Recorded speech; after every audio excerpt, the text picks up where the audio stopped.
Good morning, everyone. Good evening kung nasaan man po kayong lubalop ng mundo. Welcome to another episode of the Champions Lounge. And nandito pa rin po kami. Nandiyan si Earl, si Jana, si Jel, and our host for today's episode, Ate Pepper. Before I give the floor to Ate Pepper and start this episode, I just want to provide context sa mga first-time listeners natin kung ano ba yung series na tinatakal natin ngayon. So, for this series, Champions Lounge, we are all reading The Atomic Habits by James Clear. So, this is a revolutionary book that teaches us how to make small changes that lead to big results. And every week, may mga chapters tayo na binabasa, and itong podcast na to is just a discussion of the chapters that are involved. So, for this week's episode, we are covering chapters 10 and 11. And I'm super excited for our host and facilitator for today's episode. So, without further ado, let's all clap for her first podcast episode gig. Hi, Ate Pepper. Welcome to the Champions Lounge. Hello. Actually, hindi ko alam yung flow, pero go na to. Kaya lang buhay natin. Go lang ng go. So, mag-share ako ng screen ko. Nabasa naman, everybody, ang book. Yes po. So, ayun. Let's do like a very quick key takeaways that I've gotten from reading the book. Later, I'll be asking some questions.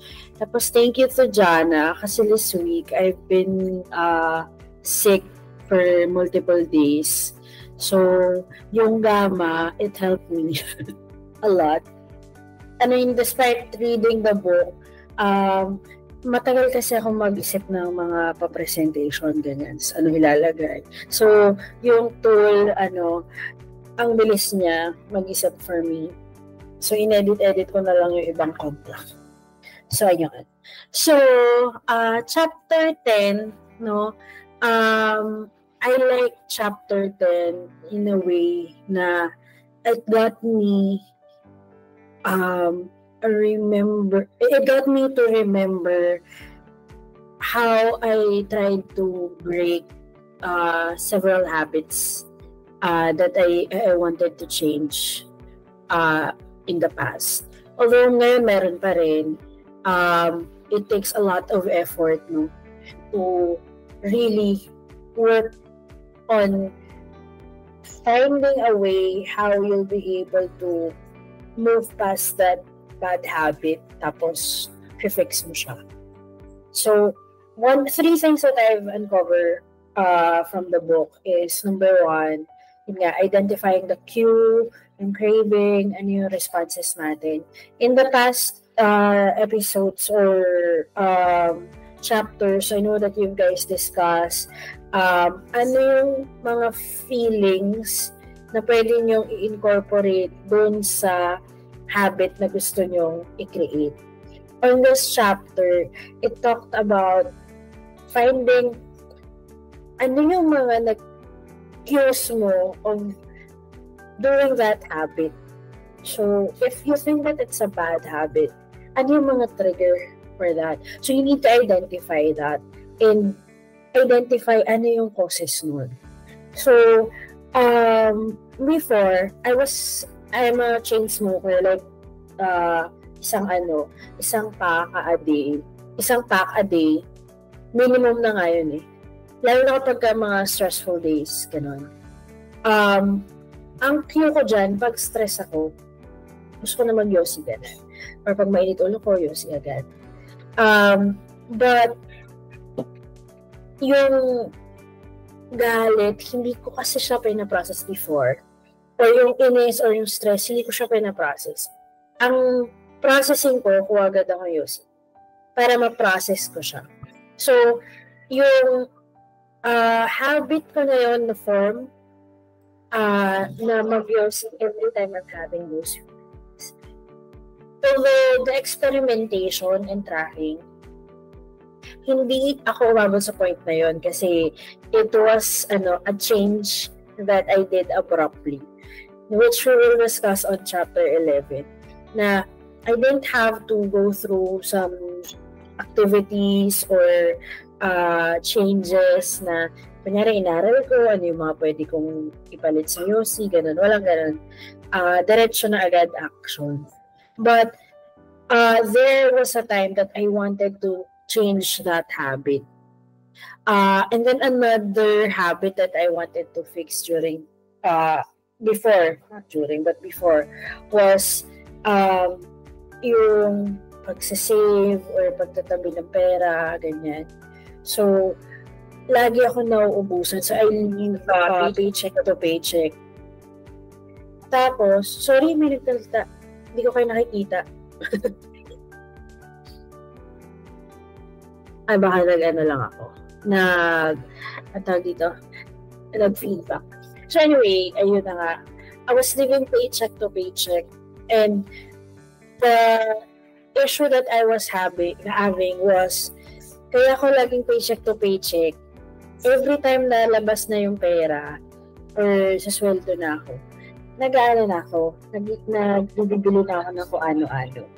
Or puro pagkain or sapatos, mga bagay na hindi naman siya nagtatagal. And naging outlet ko siya just because wala akong outlet before at hindi ko naiintindihan kung paano gumagana yung pera. So I did a lot of budgeting processes, systems, ganyan. So noong una, ang hirap mag-save, ang hirap ng everything. May gusto kong bilhin, hindi ko alam yung appreciation ng delayed gratitude, ganyan. So, all of those things, in-experiment ko yun para makuha ko yung sistema na bagay sa akin para makapag-save ako ng maayos. At hindi ako kada 2 days or a day before the sweldo, walang-wala na akong pera. So, yun yung mga na-uncover ko during the time that I was reading chapter 10. So, later, I'll ask you on those things as well. For now, let me just go to the next slide and remind everybody on the content that we had on waking the habit. Yung first law kasi is first law. Could you guys remember the first law of the habits that that is being discussed in the book? Pinaka-remember ko. Make it wait lang. Oh my God, may pa-quiz nga si ate. Bakit naman ate? Why naman? Bakit may pa-quiz? Make it obvious ang first law. Yes. Make it visible. So actually, ayun na siya. Kasi when you are making a habit, diba? We want to make it visible. In breaking the bad habit, inversion lang siya ng first law. So, you make it invisible. You have to remove yourself from being exposed to that. Kasi i-recognize mo yung bad habits from that exposure. Ano yung mga habits na alam mo na pag yun nag-start na siya, pwede mo nang gawin yung bad habit. Nag-iisip ako ng bad habit na na pwedeng ma-relate dito. Siguro sa smoking, no? Yung reduce ng exposure may a lot of my friends sa office, kasi sila yung mas kasama ko palagi. So, nakatulong yung majority of them, umalis na sa company that time. So, wala na akong kasama mag-smoke. So, tinatamad na rin akong bumaba para mag-smoke. So, yun yung mga cues ko na nakatulong magtanggal ng bad habit for me. And then, after making it invisible, make it unattractive. So, for me, siguro dahil dun sa smoking, it became unattractive for me because mas attracted ako na mag-yoga. So, naging na siya, parang pag ako nag-smoke, hindi ako makapag-yoga. And I want to do yoga. So, yun yung nag-cause para tuluyan ko nang iwanan yung pag-yoga. So, yun. Nire-reframe mo yung mind mo on what are you getting if you're gonna avoid it. And one of the things that was discussed in the book, meron siyang binasang libro na na paulit-ulit sinasabi dun sa book, ano yung bakit hindi kailangan mag-yosi, ano yung mga hindi niya makukuha, or ano yung makukuha niya kapag nag-yosi siya, gano'n. So, paulit-ulit sinasabi dun sa book. And it's just repeated. And what you're hearing or what you're seeing, it's seeping through the veins of your brain. And eventually, yun na yung yung set ng utak mo. So, all of those things that you're doing, all of those things that you're thinking, so simula mo na isipin mo na, okay, I'm attracted ako dito sa activity na to, sa habit na to. Pag paulit-ulit siya nangyayari, eventually, naiisip mo na hindi ko siya gustong gawin.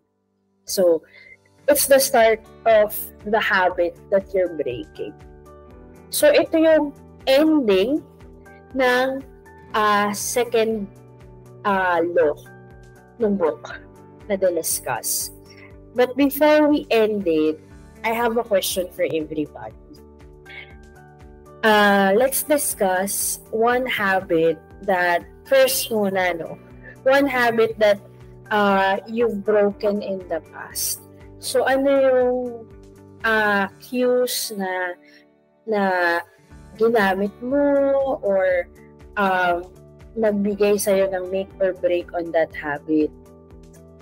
Doon muna tayo. Ano yung in the past? Magtatawag ba ako? Or go na? Ang tawag ka ate, para recitation talaga. Oral recitation to eh. So dahil dyan, means we go. Ay, wow. Ayan, back to me. Actually, kanina ate, habang dinidiscuss mo yung chapter 10, kanina ko pa actually gusto mag-jump in kasi sobrang nagre-resonate sa akin yung yung reframing at saka yung making things invisible if you wanna make or break a bad habit. Parang may era ko nung 2020, 2021 na syempre we were in the middle of a pandemic, we're all stuck, we're all emotional, so I turned to food heavily. Natatawa nga ako kasi pag nare-recall ko yon, sabi ng mga friends ko, mataba ka na, hindi ko alam na may itataba ka pa pala. Kasi umabot sa point na 140 kilos na ako. Which is like, for somebody like me, yun talaga yung threshold na ata. Parang malapit na ako ma-stroke, feeling ko, ganyan. Tapos, ang root cause kasi nun is because, wala kang magawa sa bahay. So, order ako ng Food Panda. Tapos, hindi lang siya naka-affect sa health ko. Yung financials ko din, sobrang affected. Kasi imagine kada order mo, 400, 500. Tapos, parang feeling ko lahat ata ng restaurant sa area ko, na-orderan ko na. Tapos, yung credit card ko, limit na kasi kain ako ng kain. So, parang, yung it's been a journey. I'm not gonna say na hindi ako nagfo-fall pa rin. May mga times pa rin na nagiging emotional comfort ko yung pagkain. Pero nung time na yon, specifically, naalala ko, ang una kong ginawa was tinanggal ko yung credit card ko dun sa list of credit cards ni Foodpanda. Hindi siya nag-work. Didelete ko yung app. Okay. Didelete ko yung app for 6 months. Tapos sabi ko, hindi muna ako mag-Foodpanda until ma-recover ko yung expenses.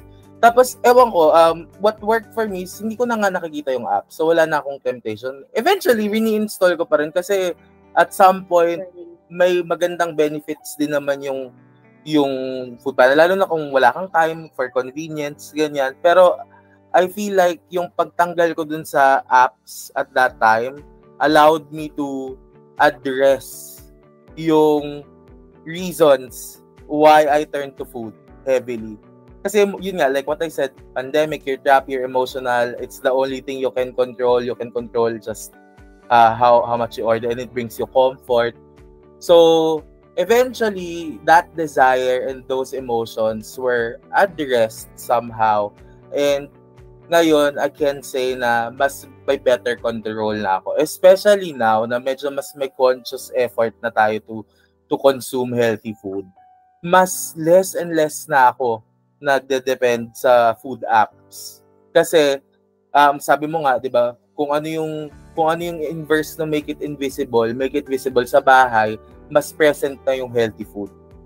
May concerted effort na to number one, save money kasi talaga namang mas mura pag ikaw yung magluluto. Pangalawa, yung availability. So, kung less yung junk food, more on isda, gulay, tas gutom ka na, so wala ka ng time umorder, yun yung nasa, sa hapagkainan, kakainin mo na, hindi ka na mag-aano.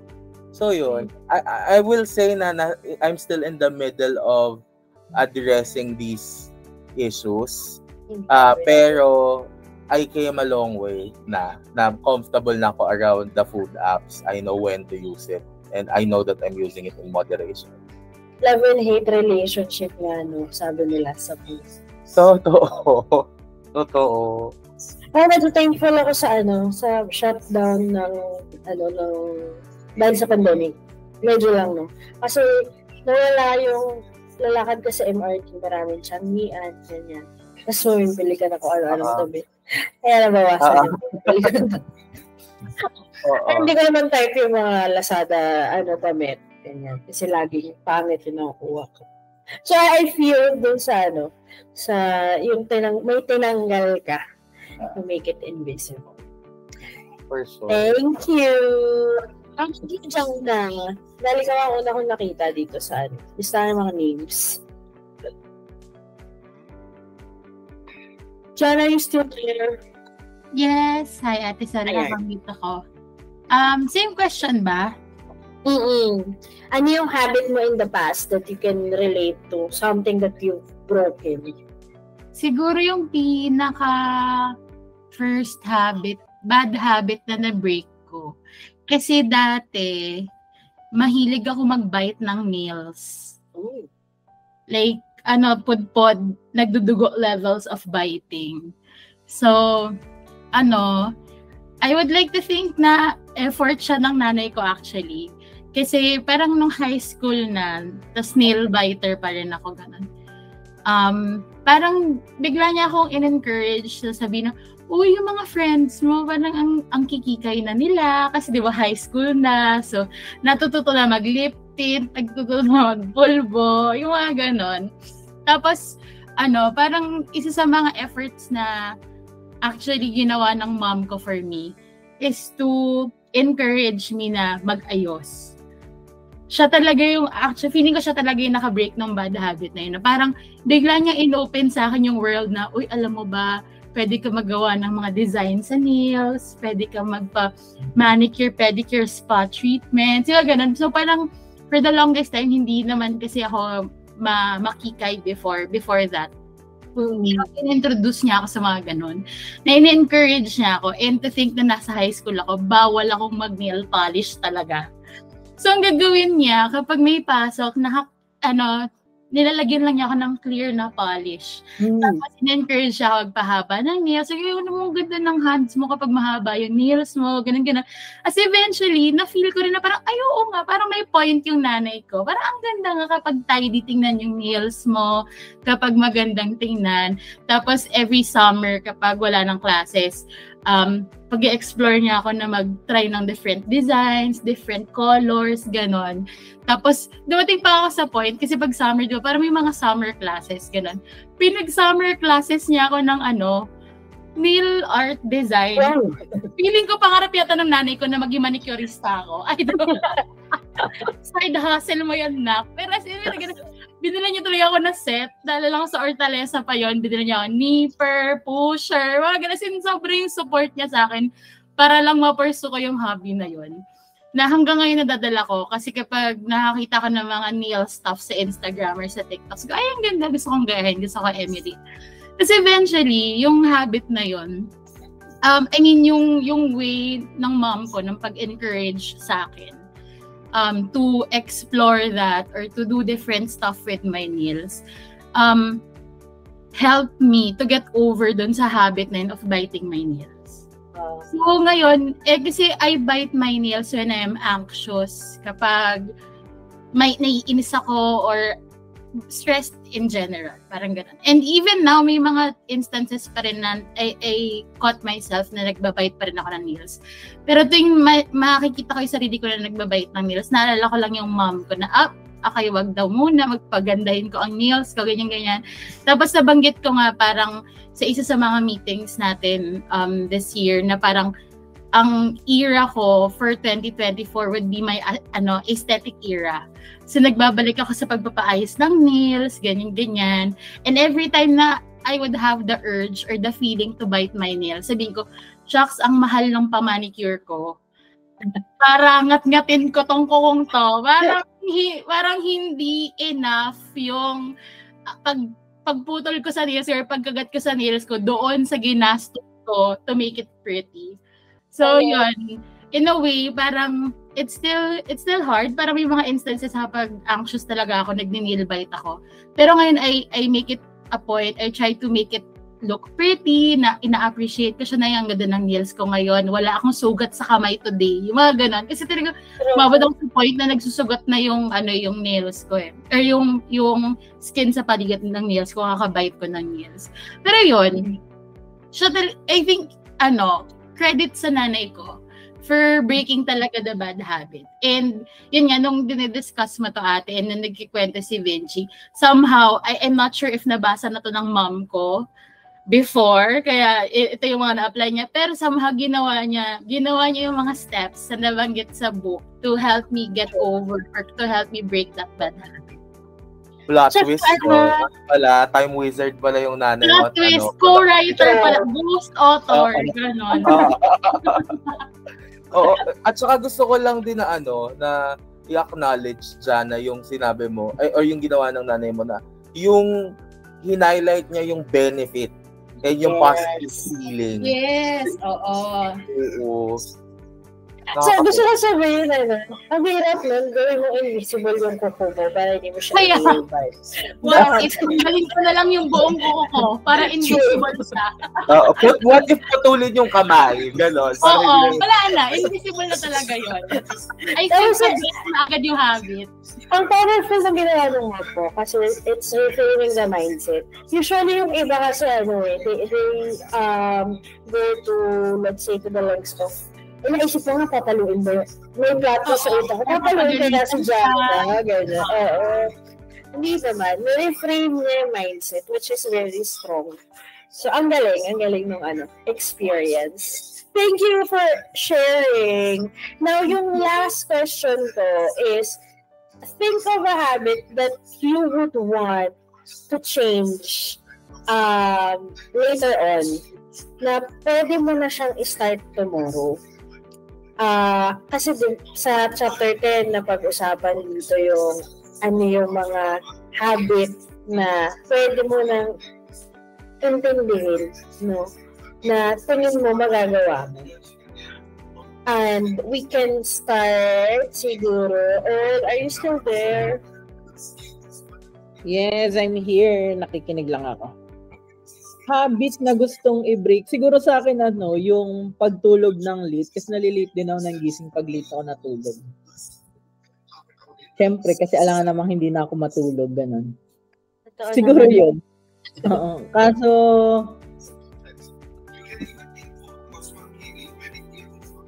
kasi minsan nagluluto pa ako sa gabi after mag-gym.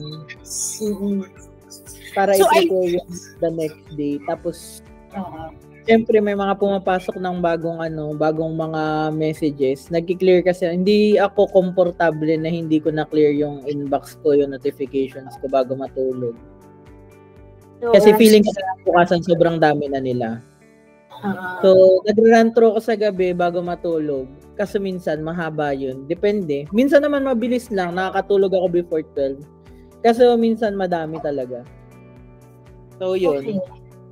Okay. Dati, nung na-maintain na 10 o'clock tulog na ako, kaya ko talaga gumising araw-araw ng 6 or earlier. Yun yung gusto ko mabalik.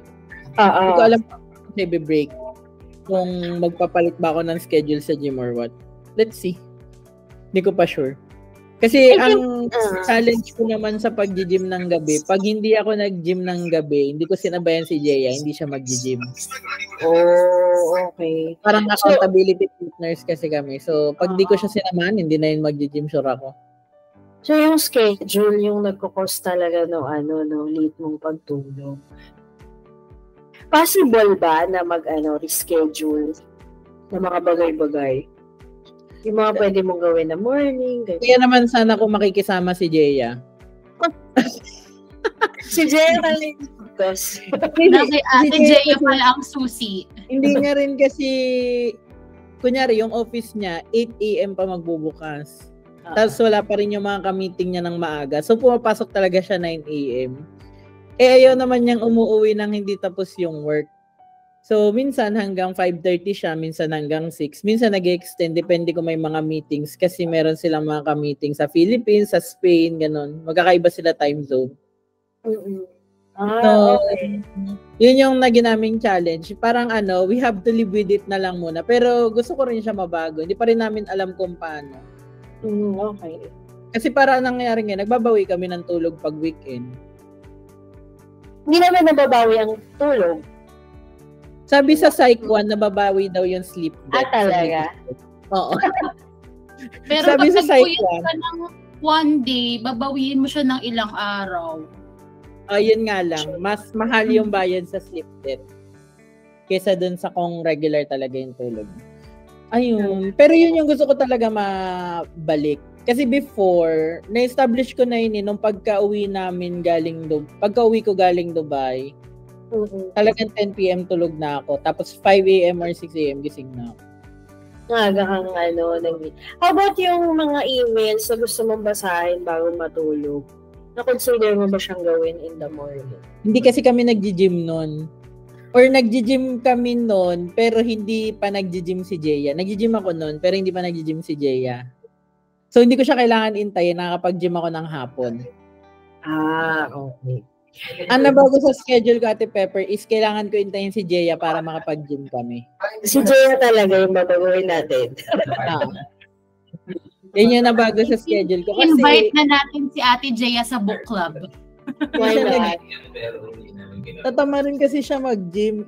Ang promise ko sa kanya, mag-gym kami together para ma-encourage ko siya mag-gym. So, yun. So, talaga sa gym, late ka nakakatulog. Tsaka mahirap mag-gym ng gabi or I think sabi lang naman ng teacher ko sa yoga. If you do your exercise right before, parang pag malapit ka na matulog, nagkukos siya na yung brain mo active. So you're looking for other things to do. And then your body is also active kasi pagkatapos mo mag-exercise, active talaga. True. So, ang ending mo, naghanap ka na ibang gagawin. Malilipat namin yung schedule namin sa umaga. Pag umaga-aga na yung sunrise. Ngayon kasi 8:00 pa yung sunrise kaya medyo mahirap pag gumising na maaga. Yung location. Okay. Okay. Hindi kami makapag shift pa sa umaga. Pero pwede naman siguro kung shift namin sa umaga para pagoda na kami sa gabi. True, tapos tulog na kayo na maaga. Tulog kami maaga. Gising na maaga. I-message ko na si Jeya. Baka yan yung susi para makatulog kaming maaga. Yes. So, dahil weekend bukas, I think, dahil weekend, pwede nyo masimulan. Kahit 30 minutes every day. Diba? Sa maaga, siya gagawin. Thank you, Earl, for sharing. Sana, update mo kami kung eventually. Babalitaan ko kayo next week kung morning na ako nag-gym. Ang problema lang, sa gabi kasi yung isang class na inatenan namin. Pero titingnan ko kung may morning siya na version. Alright. How about Jel? Nakita ko yung name mo. Ano ba, Jel? There. Siguro ang bad habit ay yung hindi natutulog. Charing, hindi, joke lang. Nakakatulog na po ako, Eloy. Yun yung bad habit ni Jel, hindi natutulog. Hindi ako natutulog. Mula na nag-freelance ako, yun talaga ako natutulog na maayos. Nagasa na-meet ko ang Team VC, ganyan. Pero ang isang bad habit na gusto ko sanang i-break ay yung may work-life. Malala kasi akong case ng work-life imbalance. So, siya? True. Kaya ko pong magpatotoo. Oo. And then, since nag-freelance ako ganyan, dumami rin kasi yung clients. There was a point in my life na 6 yata yung clients ko in one go. While it was very exhausting, alam ko kasing kumikita ako na maraming pera, so okay lang din.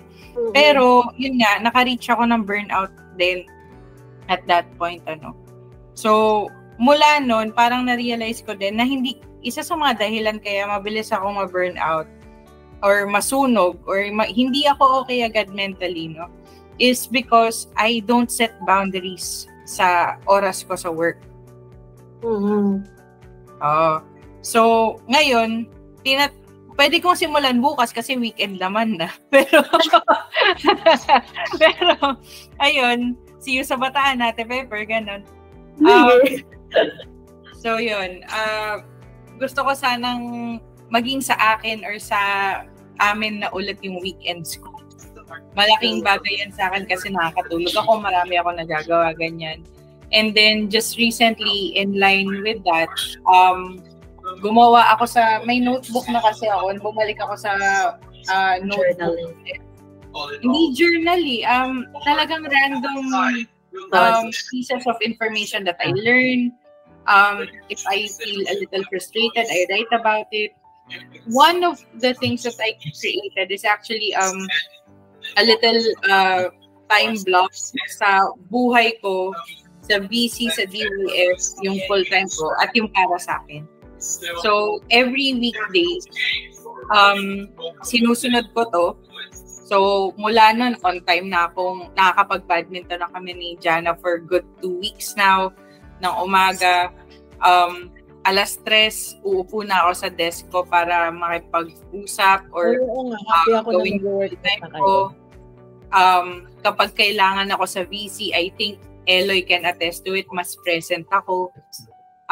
And then, yun, may ibang part dito na, kailangan ko na magluto. Kailangan ko na, yung MWF ko is for badminton, yung Tuesday, Thursday ko is for errands. So, nag-start lang ako ng weekdays. And then, ang reward ko sa sarili ko is on weekends. I can do whatever I want. Gusto ko man work, gusto ko man fun.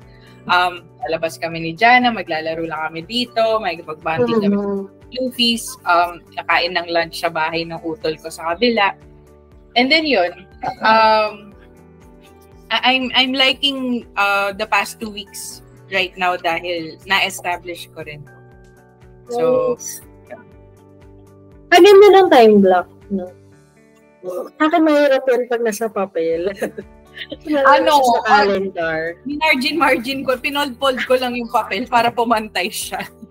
Tapos, talagang literal, ang nakalagay sa VC is adjust when needed, kung kailan ako kailangan. Pero ang hard stop ko ay ito. So, yun. Siya. Sana daw magtuloy-tuloy, lalo na yung happy si Earl dun sa nag-workout na kayo. So, it's consistency siguro yung legs, no? 2 weeks is good. It's gonna go better once you, make it more on the upcoming days. Tapos, dahil dyan, kasi it's very related on the next topic, let me reshare my screen.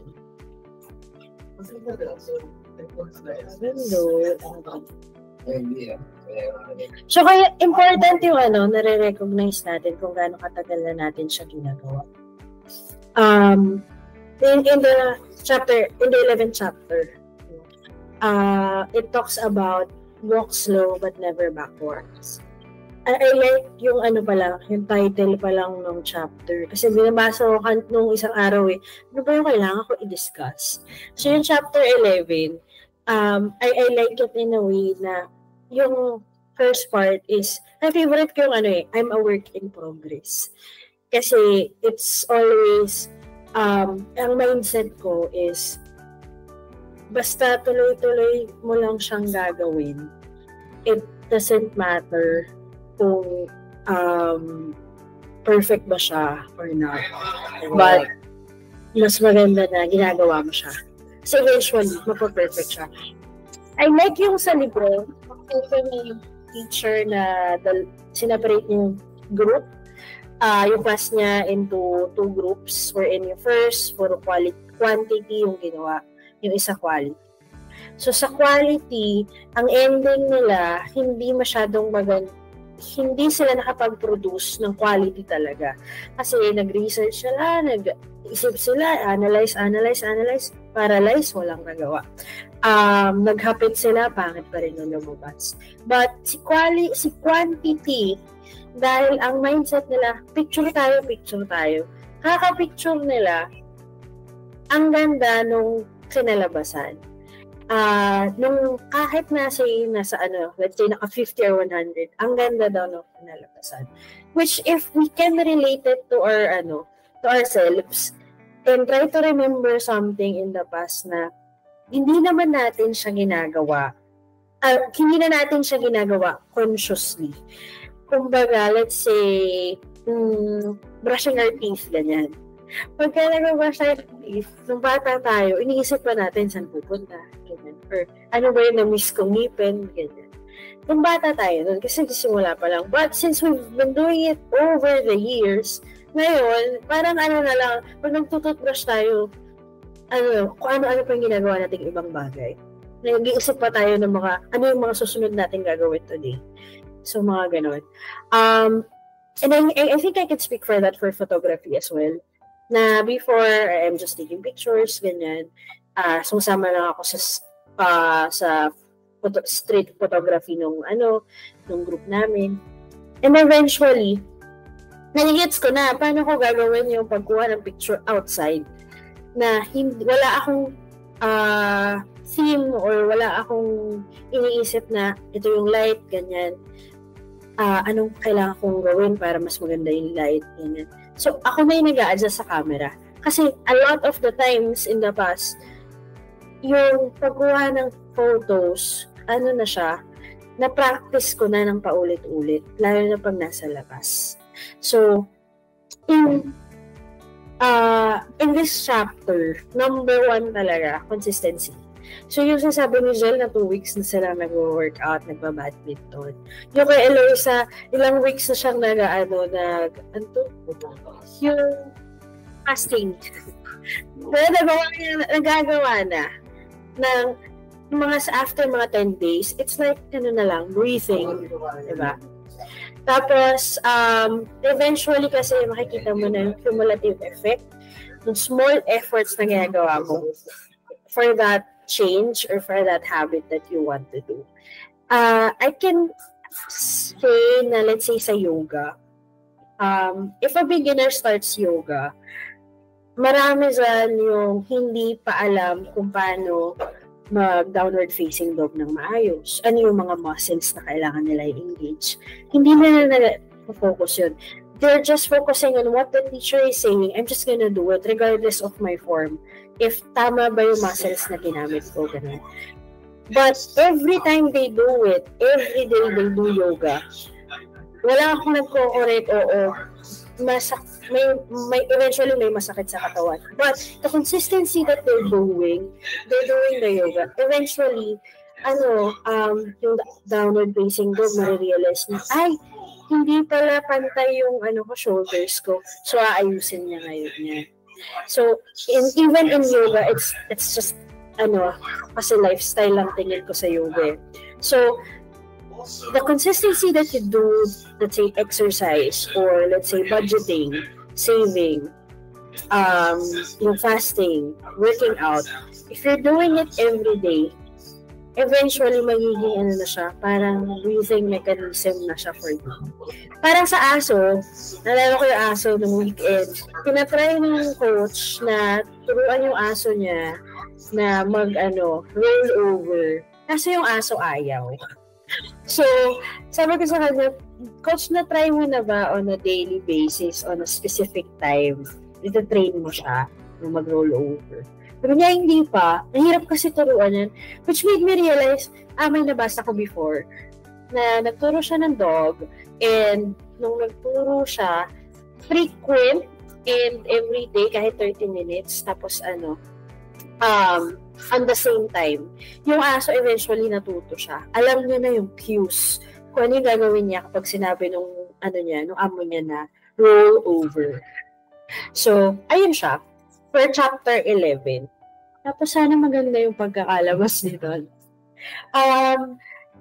Last ko na, last question, and maybe the biggest question.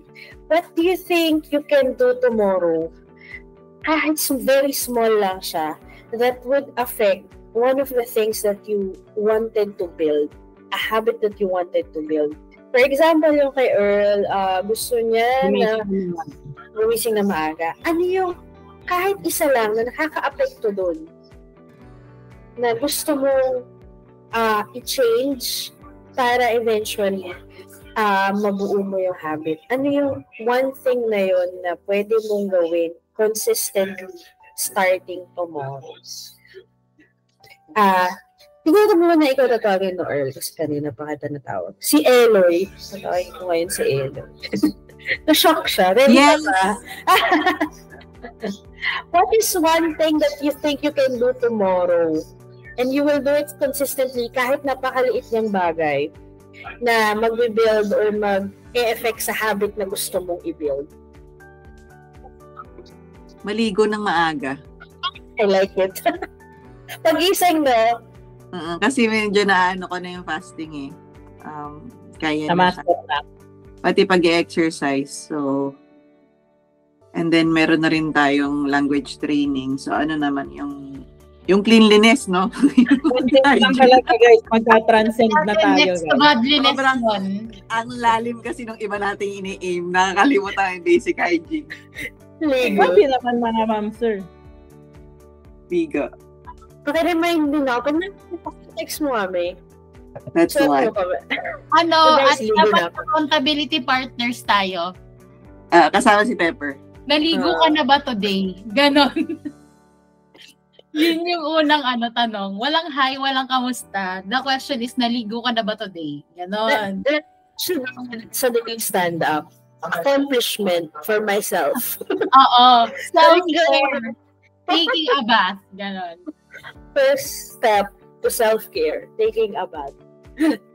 Yeah, thank you, Eloy. Napatawag ko na lahat. Anybody else who want to share? Something that you'll do tomorrow that you think you can constantly do.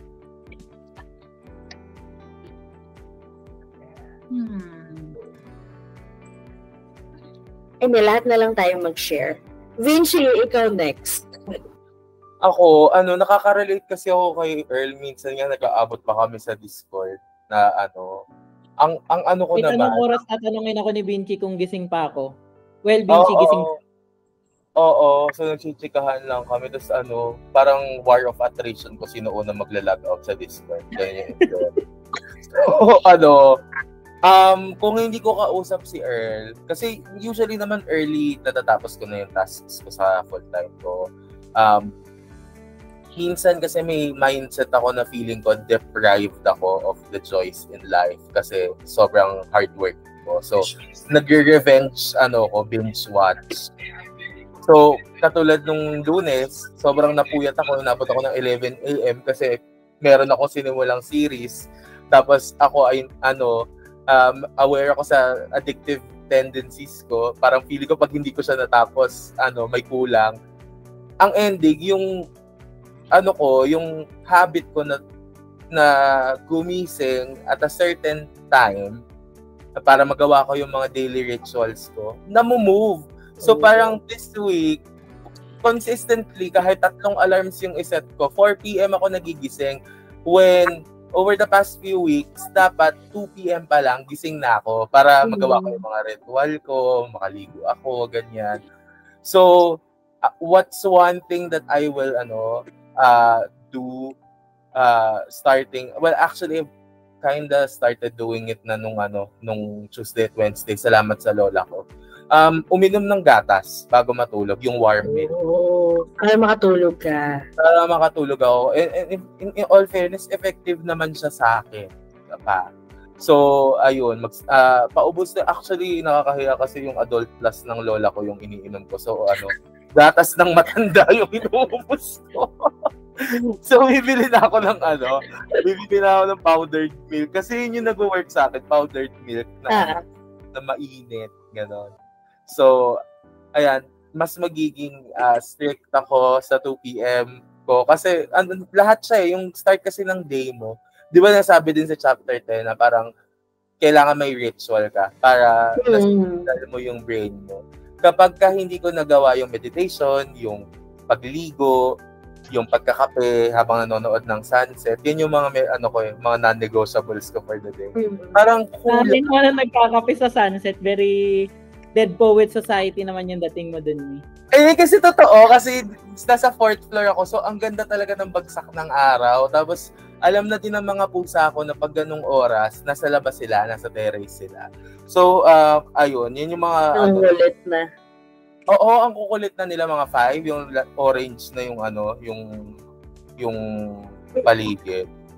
Yun. So, pagka mga 4 p.m. ako nagising, nagagahol ako sa oras, minsan hindi ko na sila nalalabas, so galit sila sa akin buong araw. O kaya naman, hindi ako naliligo on time. Maliligo ako pag lunch break na, which is bad. Kasi, syempre, nakababad na yung mata mo sa screen, tapos saka ka palang maliligo. Ganun. Tapos, syempre, so yun, iinom ng gatas at matutulog on time. At yung mga activities na gusto kong gawin, like yung panonood ng series, pwede ko naman siyang ilagay sa Sabado kasi hindi naman ako nagtatrabaho pag Sabado normal. So, ayun. Ayun yung gagawin. Na-inspire ako. So, parang yung sinabi mo, Vinci, saka sinabi ni Eloise, parang sabi ko sa sarili ko, bukas, kasi tatlo yung gusto kong gawin. Number 1, mag-ano kasi ako, mag-take ako ng another certification for freediving.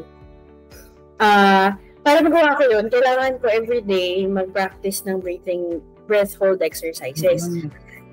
Tapos naisip ko, yung paliligo, habang kinukwento mo yan, shit, kailangan ko pala talaga maligo, no? So, para makaligo ako, at goal ko naman na everyday ay makapag-yoga. Mag-yoga ako first thing in the morning. Regardless kung anong oras ako magising. Sa pagising, yoga, ligo. So, magawa ko yung 2 things na gusto ko pa. Oo. At saka, it really helps with your emotional state for the day. Hindi ka volatile. Yung pag-build ng habits, however it looks like for you. Kasi for me, it's meditate, inom ng kape, maligo. Tapos, work. Tapos, kakain lang ako kapag halimbawa parang, nagugutom na ako, nangihina na ako. Yung first thing talaga na ginagawa ko is meditation. Kasi yung guided meditation, usually either TED Talk siya, tapos naka-focus lang, hyper-focus ako. Or, yung guided meditation for protection from negative energies. Tapos parang, ewan ko, feeling ko, mas stable ako pagka ganun yung state of mind ko kasi nga yun yung focus ko. Nice. Sure ko kaya ganito yung photo na ginamit ko dito. While I was reading and doing the presentation, naalala ko yung isang nabasa ko before kung bakit yung mga bato sa gilid ng river, most of them makinis. It's like habit. If every day, it's like a river flowing through those stones, every day it's happening, napapakinis niya yung mga yung river na papakinis ng stones. So if we're doing it, the habit every day consistently, eventually magiging din siya, like that stone, makinis, maganda. So yun, share ko lang kung bakit yan yung photo dyan. And we still have 3 minutes. Jana, may share ka ba? For this last question. Alam mo, ate, hindi ko alam kung kaya ko na kasi siyang simulan tomorrow. Kaya parang hesitant ako. Pero kasi gusto ko na siya ibato sa universe para universe na yung bahalang gumawa ng paraan para mangyari siya. Pero kasi sabi ko gusto ko pagka 30 ko makapag-stop na ako mag-smoke. Kasi may last year parang may nabasa ako article na kapag nag-stop ka daw mag-smoke, may chance pa daw yung lungs mo to recover. Like, not 100% recover, pero kumbaga yung mga dead cells may chance mag-regenerate, tapos yung lung capacity mo mag-i-increase, ganun-ganon. As parang, dun sa study na yun, parang meron siya parang in 1 to 2 years after parang quitting, yung risk mo for heart attack would drop. Tapos after 5 years to 10 years, yung risk mo ng stroke would drop. Tapos after 15 years, yung risk mo ng heart disease would be close to of a non-smoker. Yung risks mo, parang ganun. So parang inisip ko, nung nabasa ko siya last year, sabi ko, ang tagal, parang after 1, 5, and 15 years, yung benefits nung pag-quit ko. Pero parang sa isip-isip ko, kapag naman hindi pa ako nag-start, baka naman hindi ko na ma-reap yung benefits na yun kung late ako mag-quit in my life. So parang sabi ko talaga na parang, ay gusto ko pagka 30 ko, mag-quit na ako mag-smoke. Kasi lang nahihirapan talaga ako, as in, sobrang struggle ko siya right now, na parang yung fixation na meron kang hinihipak, or may hawak ka, or meron kang alam mo yung may sinisip-sip ka or may binubuga ka. Kasi tinatry ko na siyang i-lessen ngayon. So, ang ginagawa ko, bumababa ako sa baba namin. May mga instances na iniiwan ko na yung vape ko sa second floor. Kasi ang thinking ko, tatama rin akong umakyat just to get that. Kasi nagiging workaround ko naman doon, nakikihipak ako kay Jel kasi nasa baba siya nag-vape. Hindi yun. So, nakahanap ako ng loophole. Sibol pa rin siya. Oo. So, medyo nag-struggle talaga ako, honestly, in breaking that habit. Pero gusto ko siya i-break kasi alam ko na parang in the long run, ako naman yung mag-benefit or ako yung mag-reap ng rewards of breaking that habit. Kasi lang it's hard. Kaya parang sinabi mo mag-start tomorrow. So, shit, kaya ko kaya talaga tomorrow? Parang hindi. So, marunong pang person, parang pwede po ba sa March? Pwede mo bang sa Kuto? Gano'n. Feeling ko, yung pag-workout nyo on a daily basis, eventually, makakatulong na ilayo ka. So, kasi the more na nag-i-invest ka sa healthy habits mo tsaka sa fitness mo dyan, na parang mas nagiging normal, mas nagiging madali iwasan yung mga unhealthy lifestyle. Kasi syempre, invest ka na ng time, ng effort, ng money, parang gusto mo na siya i-follow through. Bumili na ako ng raketa, ganun. Sayang naman. Pero nag-quit ako ng smoking ng lang talaga. Tinapong ko lang lahat ng yosi ko. parang wala akong ganong willpower. Parang masyado ako kasi makakahanap ako lagi. Parang convince ako ng brain ko makahanap ng loophole. Ganun lang yung ginawa ko muna. Tinapon ko lang lahat ng yosi ko tsaka lighter ko. Dati may collection pa ako ng lighter. Meron pa ako yung parang baril, ganun. Basta tinapon ko lang sila lahat. Pinamigay ko yung magaganda, pinamigay ko yung mga yosi, tinapon ko. Para, kasi ayoko mag-invest ulit ng ganun kalaki para sa isang bag. So, i-compute mo. Lang siya na-quit. I-compute mo yung investment mo sa yosi. What can you buy? Di ba nag-start kami as in cigarettes talaga. Tapos nag-transition kami to vaping. Pero parang ano yun early 2018, 2019 nag-try ako mag-vape. Kaso lang ang trabaho ng vape for me. So bumalik ako sa yosi. And then eventually na-discover ko yung REL-X. Sabi ko parang mas madali to kasi nababahuan na talaga ako sa amoy ng yosi. Kasi yung amoy ng kamay mo, yung amoy ng breath mo, yung damit mo, amoy usok, yung ganon. So parang eventually na-let go ko yung yosi. Tapos nag-transition naman ako sa REL-X kasi madali siya for me. Tapos parang sabi ko pa nga, sige mag-REL-X ako kasi di ba mahal yung pods noon, 200 per pod. So sabi ko naman eventually mamamahalan ako tapos ito na yung magiging ultimate trigger ko to quit kasi ang mahal ang gastos, gano'n. Kasi discover ko may pods. Magkano ang pods? Yung pod, yung ginagamit ko ngayon parang nasa 350 yung refill. Tapos good na siya sa akin for 2-3 weeks. So mas mura siya. Tapos parang ako, shit, hindi siya nakakatulong. Parang nakahanap na naman ako ng loophole para supportan. Yung kaibigan ko na mahilig din siya kumain, mahilig siya magyosi. Nagpa-tigil sa kanya. One time, sumikip yung dibdib niya. Shit. Ayoko na umabot sa ganun, guys. So, pagka nang umabot sa ganun. Siguro magsusuot na lang ng masikip na bra to emulate na masikip na dibdib. Pero, actually, may sisikip scared din ako sa mga ganon. Kasi, yung corset gana, feeling ko mag-corset ka habang nagbabadminton. Tingnan ko kung makapag-yosi ka pa after. Hindi. Habang nag-yosi ka, kailangan may suffering. Yan, mag-corset ka. Oo, dapat naka-corset ka pag para makondisyon mo yung sarili mo na nagja-jogging ka dapat. Parang na tina-torture naman ako. Parang hindi ako masaya. Parang ayoko yung mga ideas nyo.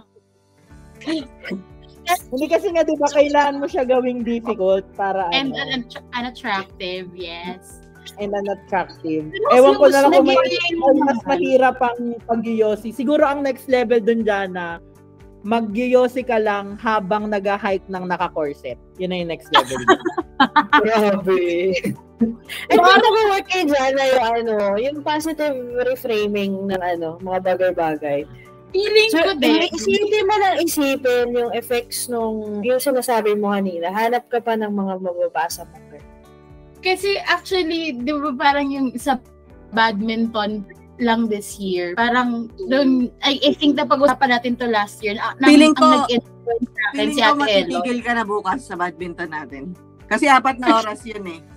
Tangay na naman pagdadala ko wheelchair kasi parang malulumpo ko after. Wala na kayo ng wheelchair saklay. Pero kasi totoo yun, parang nung January ata, yun, nagkita kami ni Ate Erin, parang pinag-uusapan namin na hindi natin goal yung certain weight ng body or hindi natin goal yung certain na pumayat tayo, pero ang goal natin is to feel healthier and to be stronger. So parang nung naging ganun lang yung goals ko, oo nga kasi gayon na may second floor kami, noon kakalipat lang kasi namin dito Ate Peps noong November. Hapong-hapo ako umakyat ng second floor. Parang, the struggle for the second floor is real. Ganon. So parang sabi ko, what if yun na lang yung motivation ko na hindi ako hinihingal na umaakit ng stairs? Parang ganon. Tapos na-discover ko nga na nag-enjoy ako sa badminton kasi secretly, nag-score ako tapos nananalo ako sa mind ko. Natatalo ko si Jel. So, nasa-satisfy yung pagiging competitive sa part. Competitive. Naku, pagkalaro pala natin si Jana, hindi pwede tayong manalo. Oo. Kasi pag natalo Kasi ako, hindi hindi matatapos. ako badminton. Tinalikuran yung sport. Ayoko na, natalo na ako. Nagtampo. Si Rocky naman nag-i-score. Feeling ko magkakasundo kami ni Rocky, pero sana hindi kami mag-away na maghampas kami ng Pero yeah, so thank you for sharing, Zada. I hope you'll find that perfect spot na ng reframing. Kasi nag-work sa yung reframing sa Coco yung mindset. So I think eventually you'll find it. Nagsa-search ka naman you have that conscious effort to do it. You're already looking for the path to go there. So keep on looking for that. And Keep on keeping on. Yeah, I think yun yung sa 12, Very action, taking motions into actions. So, ayan. Ayun lang. So, dahil may meeting na yung iba, 11:07. Thank you for joining everybody and sharing your thoughts. Next week, tayo ulit. Pero sana mag-invite. Yung mga in-invite ko, hindi dumating. So, mangungulit-ulit ako for next week. Kasi this is a very nice discussion. Thank you. Thank you too. Thank you po. Sino pala next week? Sino next week? Ikaw na ulit, Kuya Earl. Ako na ulit? Okay. Sige. Yeah. So, next week tayo po ay chapter 12 and 13, no? Yes. 12 and 13. See you next week. Alright. May quiz po tayo. Chapter summaries. Hello? May Hindi pa na siya magsasamari. Pagkakapos tayo. Summary.